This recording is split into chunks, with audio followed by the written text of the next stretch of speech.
Et c'est votre grande interview sur CNews et sur Europe 1. Bonjour François-Xavier Bellamy. Bonjour. Bienvenue dans cette émission. On est dans la dernière ligne droite de la campagne des Européennes. Est-ce que vous avez le sentiment de jouer la survie de votre famille politique ? Non, on joue beaucoup plus que la question de l'avenir d'une famille politique. Ce qui se joue, c'est l'avenir du pays. Ça compte quand même. C'est l'avenir du pays, bien sûr. Du pays ou de l'Europe ? De l'Europe et aussi du pays, parce que la décision que feront les Français dimanche va évidemment changer le cap de l'Europe pour les années qui viendront, et donc aussi, bien sûr, peser sur la vie du pays. Et puis je crois que ce qui se joue, vous savez, dans cette élection, c'est la possibilité pour la France de pouvoir compter sur une droite qui se renouvelle, une droite qui tourne une page, qui écrit son avenir. J'ai vu dans cette campagne, partout en France, évidemment, le poids de la défiance, des déceptions, le poids d'une forme d'incertitude, le fait que les Français aujourd'hui peinent à avoir confiance dans la vie démocratique, mais aussi à avoir confiance dans des vieux partis de gouvernement. Moi, je le dis à tous les Français, bien sûr. Comme les Républicains ? Évidemment. Mais moi, je ne me sens pas comptable d'un bilan. Je ne suis pas rentré en politique pour continuer une histoire, pour la répéter indéfiniment. Je suis rentré pour écrire l'avenir, et je crois que l'avenir, il se joue là. C'est une déclaration de candidature pour 2027, François-Xavier Bellamy ?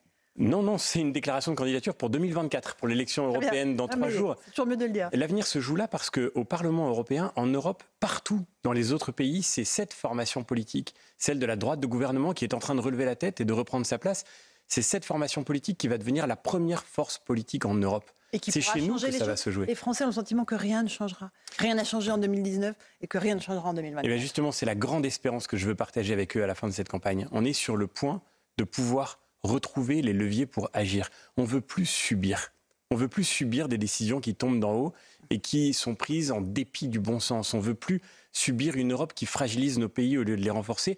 On veut contribuer à reconstruire cette Europe qui retrouvera la confiance des Français. Et ça, c'est nous qui pourrons le faire. Parce que ma famille politique, celle que je représente dans cette campagne, elle a aujourd'hui la responsabilité de 15 gouvernements en Europe sur 27. Elle va avoir le premier groupe au Parlement européen. Elle va avoir une majorité enfin au sein de la Commission européenne. Et donc c'est chez nous que les choses vont pouvoir changer. On a beaucoup parlé, par exemple, dans cette campagne d'Ursula von der Leyen.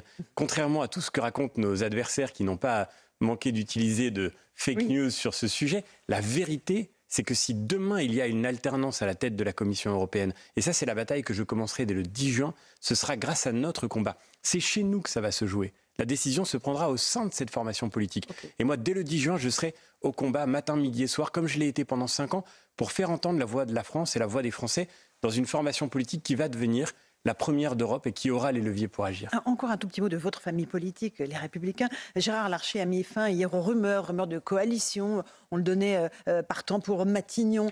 C'est délétère de laisser croire que vous pourriez faire une alliance avec les macronistes ? Encore une fois, je vois que certains dans cette campagne ont utilisé effectivement de manière délétère des fake news lamentables. La vérité, c'est que de coalition, il n'a jamais été question. Jamais.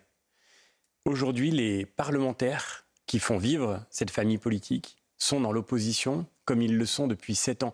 Il y a 50 occasions dans lesquelles ils auraient pu basculer du côté du pouvoir. Certains l'ont fait. Certains sont partis. Les opportunistes, les cyniques sont partis du côté du confort et de la facilité. Nous sommes restés dans l'opposition et nous savons pourquoi. Parce que nous voyons que ce gouvernement est en train d'emmener la France dans le mur. C'est pas aujourd'hui qu'on va le rejoindre. Mais pourquoi ne pas l'avoir fait tomber quand vous aviez l'occasion lors des motions de censure, M. Bellamy ? À quelle occasion ? Pardonnez-moi. Là, cette semaine, par exemple. Mais cette semaine, quelle occasion aurait permis de faire tomber le gouvernement ? C'est le Rassemblement national qui raconte ça. Mais le Rassemblement national, en réalité, fait son spectacle. C'est un spectacle. Parce que la motion de censure qu'il a déposée n'avait aucune chance de passer. Même avec nos voix. Elle n'avait aucune chance de passer. Donc en fait, le Rassemblement national se sert de cette motion de censure pour gagner des points à la veille d'une élection. Ça vaut pas mieux, vous savez, que le spectacle qu'entretient Emmanuel Macron quand il se multiplie partout dans les journaux télévisés à quelques jours du scrutin.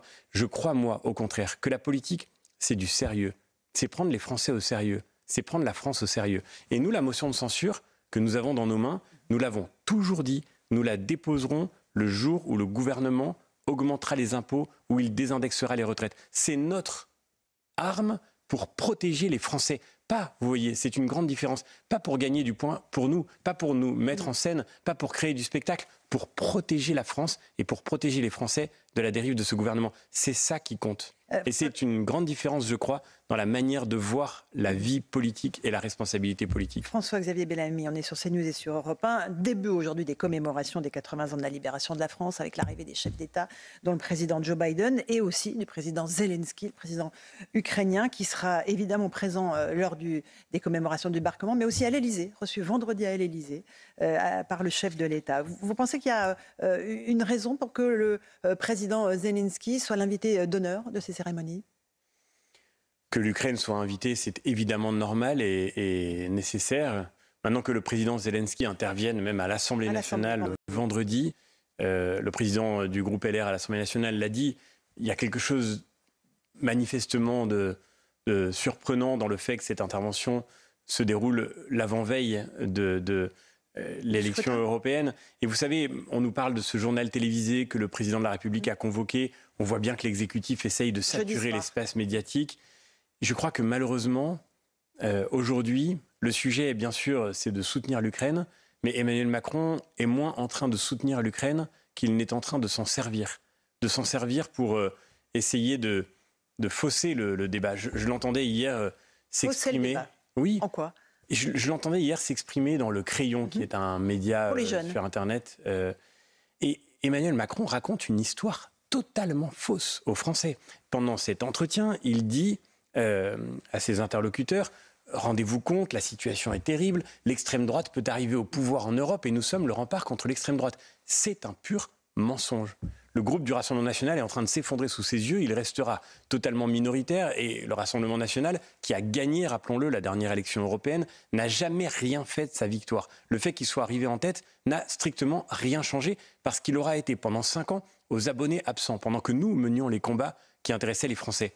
Le vrai sujet de cette élection, c'est que les deux grandes forces politiques qui s'affrontent au Parlement européen tous les jours, ce sont d'un côté la droite européenne, à laquelle j'appartiens, et de l'autre côté la gauche européenne. C'est ça le vrai débat. L'histoire que voudrait raconter Emmanuel Macron, qui oppose les populistes aux progressistes, qui l'oppose dans un éternel deuxième tour à Marine Le Pen, cette histoire est complètement fausse. C'est un mensonge qui n'intéresse que lui et Madame Le Pen. Et moi je dis aux Français, regardez la réalité en face. Demain, c'est dans nos mains. C'est dans les mains de la droite européenne que se trouve la possibilité pour la France de peser au Parlement européen. Un mot de la défense européenne, parce que c'est évidemment de cela qu'il sera question aussi lors de la visite du président Zelensky.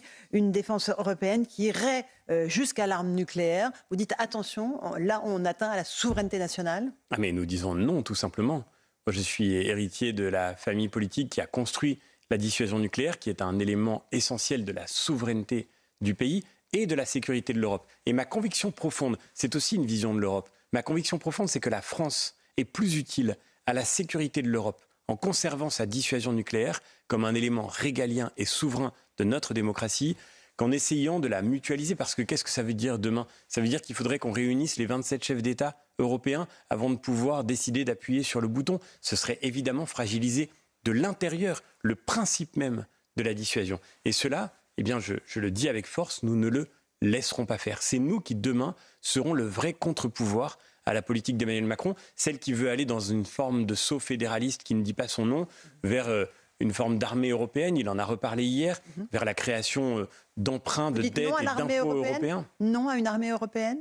Je le redis, le vrai sujet pour la France, c'est de contribuer à la sécurité de l'Europe en reconstruisant des forces armées. Elles sont aujourd'hui exceptionnelles, nos armées. Elles sont capables d'intervenir sur tous les théâtres d'opération. Nous avons la première armée conventionnelle d'Europe, mais elles manquent de moyens, elles manquent d'équipements, elles manquent de financement pour pouvoir assumer leur mission. Et ça, c'est le défi qui est devant nous aujourd'hui. Vous proposez d'ailleurs une formation de 2 mois pour chaque Européen aux enjeux de la défense opérationnelle. C'est une façon quand même de créer une forme d'armée européenne ? Non, c'est une façon de créer une conscience collective chez la jeune génération des enjeux de sécurité. Nous voyons bien aujourd'hui que cette génération, c'est le cas de la mienne aussi, a grandi dans la paix, comme si la paix était donnée pour toujours. Aujourd'hui, nous voyons bien le retour du tragique sur le sol européen. C'est bien sûr la question de l'Ukraine. C'est aussi ce qui est en train de se passer aujourd'hui en Israël, qui est une immense inquiétude aussi pour nos pays, parce que nous voyons l'extrême gauche tenter d'importer ce conflit sur le sol de nos pays. C'est aussi la situation en Arménie, menacée par l'Azerbaïdjan, par la Turquie. La Turquie qui, aux portes de l'Europe, est un élément de déstabilisation. Il faut que les jeunes dans nos pays soient conscients de ces enjeux Et c'est aussi un élément qui permettra de renforcer les forces de réserve opérationnelle dont nos armées ont besoin pour pouvoir compléter leurs moyens pour agir sur le terrain. Vous évoquez la gauche qui, hier encore à l'Assemblée nationale, a provoqué des perturbations en venant habiller aux couleurs de la Palestine, en blanc, en vert, en rouge, les socialistes en noir. La représentation nationale a été piégée ou pas pour vous? Bien sûr, mais ce théâtre est absolument désolant et révoltant. Pour les Français. Pour la France, pour les Français.